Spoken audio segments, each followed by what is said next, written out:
এই সিজনের শুরু থেকেও দারুণ ছন্দে রয়েছে নর্থ ইস্ট ইউনাইটেড। টুর্নামেন্টের প্রথম ম্যাচে মালয়েশিয়ান আর্ম ফোর্সকে পরাজিত করেছিল ওয়ান পেদ্রো বেনালির ছেলেরা, যা নিঃসন্দেহে আত্মবিশ্বাস বাড়িয়েছিল গতবারে ডুরান্ড কাপ জয়ীদের। তারপর সেই জয়ের ধারাবাহিকতা বজায় থাকলো শুক্রবারের ম্যাচে।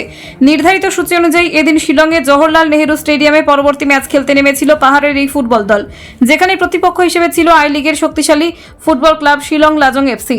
সম্পূর্ণ সময়ের শেষে একটি গোলের ব্যবধানে সেই ম্যাচে জয় ছিনিয়ে নেয় নর্থ ইস্ট ইউনাইটেড। বলাই বাহুল্য, দলের হয়ে জোড়া গোল করেছিলেন গত আইএসএল এর গোল্ডেন বুট জয়ী তারকা আলাদিন আজারাই। আগের ম্যাচে হ্যাট্রিক করার পর এদিনও প্রথম থেকেই আগুন তেজে জ্বলে উঠতে দেখা গিয়েছিল মরক্কান ফরোয়ার্ডকে। ম্যাচের মাত্র 5 মিনিটের মাথায় তার করা গোলে এগিয়ে গিয়েছিল আইএসএল এর এই ফুটবল ক্লাবটি। তারপর সময় এগোনোর সঙ্গে সঙ্গে তুল্যমূল্য লড়াই শুরু হয়েছিল উভয় দলের। তবে প্রথমার্ধের শেষে একটি গোলের ব্যবধানে এগিয়ে গিয়েছিল পেদ্রো বেনালির ছেলেরা। তবে দ্বিতীয়ার্ধে সেই ব্যবধান আরও বাড়াতে তৎপর ছিল নর্থ ইস্ট, কিন্তু তার আগেই ম্যাচের ঠিক শেষ কোয়ার্টারের মাঝামাঝি সময় গোল করে শিলংকে সমতায় ফিরিয়ে এনেছিল ফিগো সিন্ডাই, যার ফলে নতুন করে আশার আলো দেখতে শুরু করেছিল শিলং লাজং এফসি। কিন্তু না, শেষ পর্যন্ত বজায় থাকেনি সেই ফলাফল।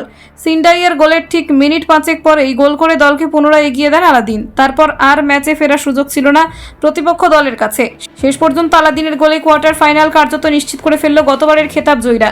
ম্যাচের শেষে গণমাধ্যমের মুখোমুখি হয়ে এই গোল মেশিন বলেন, আমি যথেষ্ট খুশি যে আমি আবার আমার দলকে সাহায্য করতে পেরেছি।